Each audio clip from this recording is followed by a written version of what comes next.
Hi friends, எல்லாரும் எப்படி இருக்கீங்க? This video sponsored by BuyMode e-online shopping.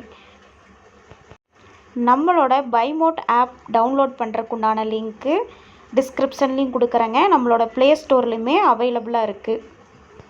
நம்ம வீட்டுக்கு தேவையான க்ராசரி ஐட்டம் எல்லாமே நம்ம BuyModeல பர்ச்சேஸ் பண்ணிக்கலாங்க. அது மட்டும் இல்லைங்க, ஓரல் கேர், டூல் கேர் எல்லாமே இருக்குங்க. நீங்களும் ஆப்பை டவுன்லோட் பண்ணுங்கள், உங்களோட ஃப்ரெண்ட்ஸுக்கு சஜஷன் பண்ணுங்கள். நம்ம சேனலை புதுசாக பார்க்குறவங்க நம்ம சேனலை மறக்காமல் சப்ஸ்கிரைப் பண்ணிக்கோங்க. எனக்கு அடுத்த வீடியோ போடுறதுக்குண்டான மோட்டிவேஷனாக இருக்கும். வாங்க வீடியோஸ்குள்ளே போகலாம். இன்றைக்கி நம்ம வெங்காய போண்டா எப்படி செய்கிறோங்கிறத பற்றி தான் இந்த வீடியோவில் பார்க்க போகிறோம். நம்ம வீட்டுக்கு அருகில் இருக்கிற டீ கடை, பேக்கரிஸில் இந்த மாதிரி வெங்காய போண்டா போடுறது ரொம்பவுமே ஃபேமஸ்ங்க. அதுவும் ஈவினிங் டைமில் பார்த்தா நல்ல ஒரு சேல் ஆகும். அதவே நம்ம வீட்டில் எப்படி ஈஸியாக எந்த ஒரு கலப்படமும் இல்லாமல் செய்கிறது எப்படிங்கிறத பற்றி தான் பார்க்க போகிறோம்.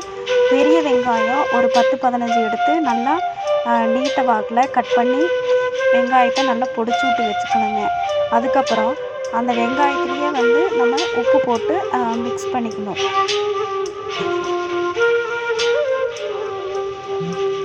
அந்த வெங்காயத்துக்கு தேவையான அளவு உப்பு போட்டால் போதுங்க. போட்டு நல்லா மிக்ஸ் பண்ணிக்கலாங்க. அதுக்கப்புறம் கொத்தமல்லி, கருவேப்பிலை தழை இதெல்லாம் பொடி பொடியாக கட் பண்ணி வச்சுக்கலாம். கட் பண்ணி வச்ச கொத்தமல்லி, கருவேப்பிலை தலையும் வெங்காயத்தில் போட்டு மிக்ஸ் பண்ணிக்கலாங்க.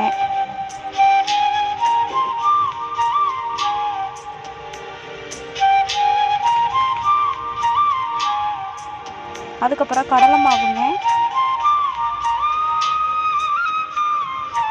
கடலை மாவு 4 கரண்டிங்க.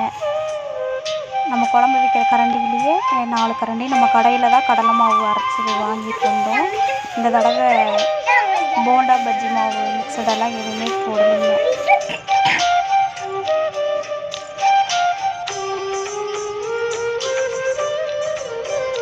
நாலு கரண்டி கடலை மாவுக்கு 1 கரண்டி பச்சரிசி மாவு அரைச்சது ஒரே 1 கரண்டி போட்டால் போதுங்க. அப்போ தான் கொஞ்சம் நல்லா மொறுமொறுன்னு கிறிஸ்பியாக இருக்கும். அதுக்காக நம்ம பச்சரிசி மாவு போட்டுக்கிறோம். இப்போ அதை ரெண்டையும் போட்டு ஒன்றா கலந்துக்கலாங்க. நல்லா மிக்ஸ் பண்ணிவிட்டு ஜீரகம் 1 டேபிள் ஸ்பூன் போட்டு நல்லா மிக்ஸ் பண்ணிக்கலாங்க. அப்புறம் 2 டேபிள் ஸ்பூன் ஆயில் விட்டுக்கலாம். நம்ம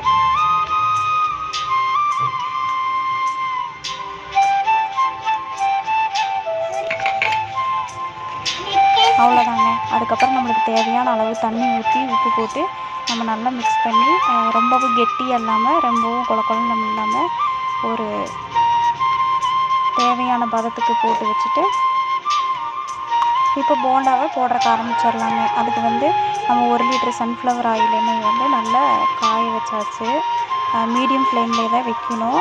இப்போ நம்ம மிக்ஸ் பண்ணி வச்சுருக்கிற வெங்காய போண்டா மாவு எடுத்து நம்ம கையிலே சின்ன சின்னதாக உருட்டி இப்போ போட ஆரம்பிச்சிடலாங்க. 1 by 1 இப்போ போட ஆரம்பிச்சிட்டோம். மீடியம் ஃப்ளேம்லேயே தான் இருக்கணும். ஹை ஃப்ளேமில் வச்சோம்னா சீக்கிரம் கருகிரும், வேகவும் வேகாது.